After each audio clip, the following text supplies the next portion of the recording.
कहानी की शुरुआत में हमें एमा नाम की एक लड़की को दिखाया जाता है जो कि स्कूल में टीचर है और छोटे छोटे बच्चों को पढ़ाती है। अब कल से इन बच्चों की छुट्टियां शुरू होने वाली हैं, जिस वजह से सारे बच्चे बहुत ज्यादा खुश हो जाते हैं और एमा भी अपनी छुट्टियों को बिताने के लिए अपने डैड के पास जाने का डिसाइड करती है, क्योंकि वह अपने डैड से दूर रहकर ही बच्चों को पढ़ा रही है। खैर, इसके बाद स्कूल की छुट्टी हो जाती है और अब एमा भी अपने घर जाने के लिए तैयार थी।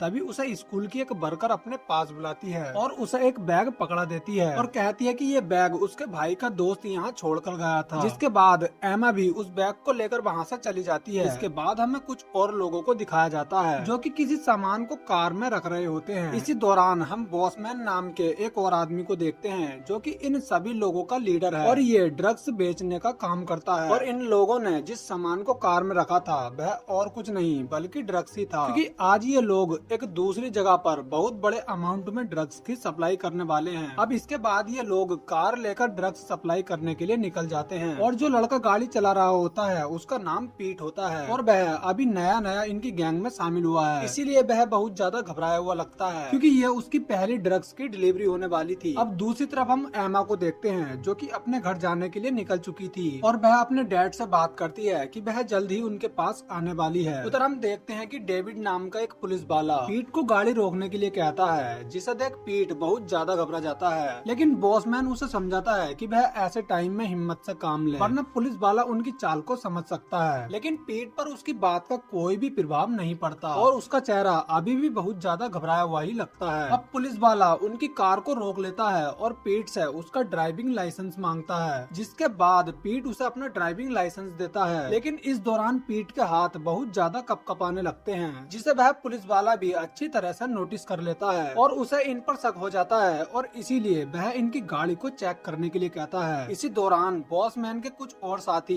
जो कि एक दूसरी कार से इनके पीछे आ रहे थे, वह पुलिस वाले के पास आ जाते हैं और उसे अपनी बातों में लगाने की कोशिश करते हैं। लेकिन पुलिस वाला अब इनकी चाल को समझ चुका था, इसीलिए वह उन लोगों को भी कार से बाहर आने के लिए कहता है। जिसके बाद वो लोग भी कार से बाहर आ जाते हैं और इससे पहले कि पुलिस ऑफिसर इनसे कुछ कह पाता, बाज नाम का एक लड़का उस पर गन तान देता है। तभी डेविड भी अपनी गन बाहर निकाल लेता है, लेकिन मौका देखकर बॉसमैन भी उस पर गन तान देता है। अब बेचारा डेविड पूरी तरह से इन गुंडों से घिर चुका था और समझदारी दिखाते हुए वह अपनी गन को नीचे रख देता है और इन्हें वहाँ से जाने के लिए कहता है, क्योंकि वह जानता है कि वह अकेला इन्हें नहीं मार पाएगा। लेकिन तभी बाज उसे अपनी गन से घायल कर देता है और उसके हथियार छीनकर बॉसमैन के कहने पर ये लोग पुलिस वाले के साथ साथ उसकी कार को भी अपने साथ ले जाने लगते हैं। दूसरी तरफ हम एमा को देखते हैं जिसकी कार में अचानक कुछ खराबी आ जाती है, जिसके बाद वह एक बोतल को अपनी कार से बाहर निकालती है और पानी की तलाश में निकल जाती है। उधर वो लोग डेविड को एक सुनसान जगह पर ले आते हैं और बॉसमैन पीट से डेविड को शूट करके मारने के लिए कहता है। हालांकि पीट ने पहले कभी भी किसी को शूट नहीं किया था, लेकिन किसी तरह वह डेविड को शूट कर देता है और सही जगह पर निशाना न लगने की वजह से डेविड घायल तो हो जाता है, लेकिन वह अभी भी जिंदा होता है। अब इन लोगों को ये सब करते हुए एमा भी देख लेती है और डर की वजह से उसके हाथ से शीशे की बोतल नीचे गिरकर टूट जाती है, जिसकी आवाज ये लोग भी सुन लेते हैं। जिसके बाद बॉसमैन अपने साथियों को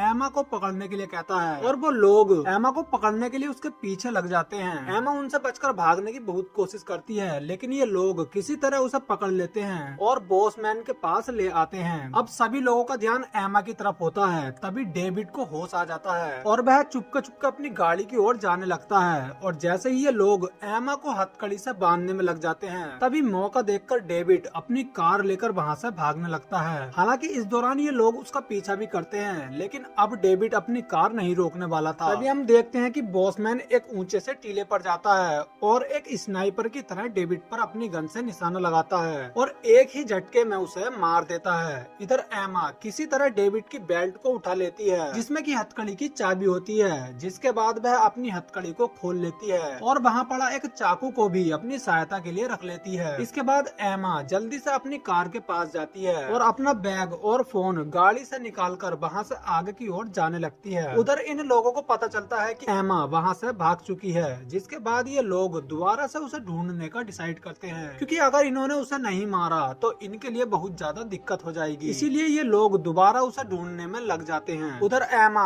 अभी तक अपने घर नहीं पहुँची थी, जिस वजह से उसके डैड को उसकी चिंता होने लगती है, इसीलिए वह उसे फोन लगाने लगते हैं। लेकिन एमा तो अभी भी इसी जंगल में थी और यहाँ नेटवर्क भी नहीं आ रहे थे, जिस वजह से उसका फोन भी नहीं लग पाता है। खैर अब एमा अपने बैग से अपना कुछ जरूरी सामान बाहर निकालती है और पूरी तरह इन लोगों से निपटने के लिए तैयार होकर वहाँ से निकल जाती है। उसके जाने के कुछ देर बाद ही बॉसमैन और उसके साथी भी एमा को ढूंढते हुए वहीं पर आ जाते हैं, जहाँ से कि अभी अभी एमा गई थी। अब उसके सामान को देखकर ये लोग समझ जाते हैं कि एमा यहीं कहीं है। अब ये लोग उसके पैरों के निशान को फॉलो करते हुए आगे की ओर बढ़ने लगते हैं। तभी थोड़ी दूर चलने पर एमा के पैरों के निशान 3 अलग अलग दिशाओं में जाने लगते हैं, जो कि एमा की ही एक चाल थी ताकि कोई उसके पैरों के निशान को फॉलो करता हुआ उस तक ना पहुंच पाए। लेकिन बॉसमैन भी बहुत ही ज्यादा चालाक था, इसीलिए वह दो लोगों की टीम बनाता है और ये लोग उन तीनों ही दिशाओं को फॉलो करते हुए आगे की ओर निकल जाते हैं। दूसरी तरफ हम एमा को देखते हैं जो कि पानी की तलाश कर रही थी और तभी उसे एक कुआं दिखाई देता है, जिसके बाद वह अपनी बोतल बाहर निकालती है और उसमें पानी भरने लगती है। तभी हम देखते हैं कि बॉसमैन के 2 साथी भी एमा को वहाँ पर देख लेते हैं, जिसके बाद बोइला नाम का एक लड़का उसे मारने के लिए उसके पास आता है और उसके साथ उल्टी सीधी हरकत करने लगता है। लेकिन एमा उससे बिल्कुल नहीं डरती और इस बार वह उसके पेट में चाकू से वार करती है और उससे कहती है कि वह उसे कोई आम लड़की समझने की गलती ना करे, क्योंकि वह बहुत ही खतरनाक फाइटर भी है और उसके पिता ने उसे बचपन से ही कमांडो की ट्रेनिंग दी थी ताकि वह अपनी रक्षा स्वयं कर सके। अब उसके बाहर से बोइला बहुत ज्यादा जख्मी हो गया था और उसकी वहीं पर मौत हो जाती है।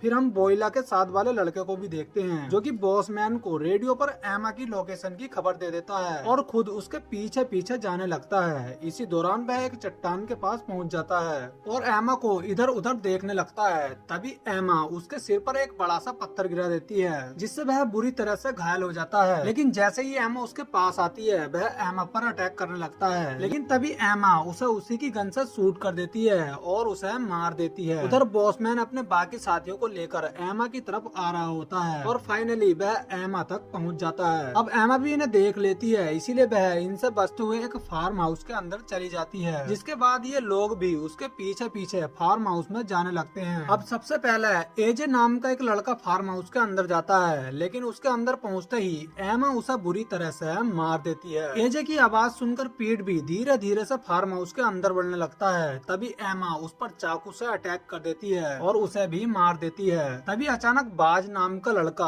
पीछे से एमा पर अटैक कर देता है, जिसके बाद इन दोनों में बहुत देर तक फाइट होती है और अंत में एमा बाज को भी बुरी तरह से मार देती है। इसके बाद वह फार्म हाउस से बाहर आ जाती है। तभी वह देखती है कि बॉसमैन उस पर गन ताने हुआ है। तभी ये देख एमा उससे कहती है कि उसे भी बराबरी का मौका दिया जाए। अब एमा की बात सुनकर बॉसमैन अपनी बंदूक को फेंक देता है, लेकिन अभी भी उसके हाथ में एक छोटी सी गन होती है और ठीक ऐसी ही गन एमा के पास भी होती है। यानी अब इन दोनों में ही बराबर की टक्कर होने वाली है। तभी हम देखते हैं कि ये दोनों एक साथ एक दूसरे पर गोली चला देते हैं, जिससे एमा तो घायल होकर नीचे गिर जाती है, लेकिन बॉसमैन के चेस्ट में गोली लगने की वजह से उसकी वहीं पर मौत हो जाती है। इसके बाद हम एमा के डैड को भी देखते हैं, जो कि एमा को ढूंढते हुए उसके पास आने लगते हैं और अपने डैड को देख एमा उठकर खड़ी हो जाती है और अपने डैड के पास जाने लगती है। एमा की बहादुरी देख उसके डैड को उस पर बहुत ज्यादा गर्व होता है, क्योंकि उसने अकेले ही शहर के सबसे बड़े ड्रग माफियाओं की गैंग को मार दिया है। अब अंत में एमा अपने डैड को थैंक यू कहती है, क्योंकि उन्हों की ही कमांडो ट्रेनिंग की वजह से वह उन गुंडों को मार पाई है। और इसी के साथ इस मूवी का अंत हो जाता है। Thanks for watching guys.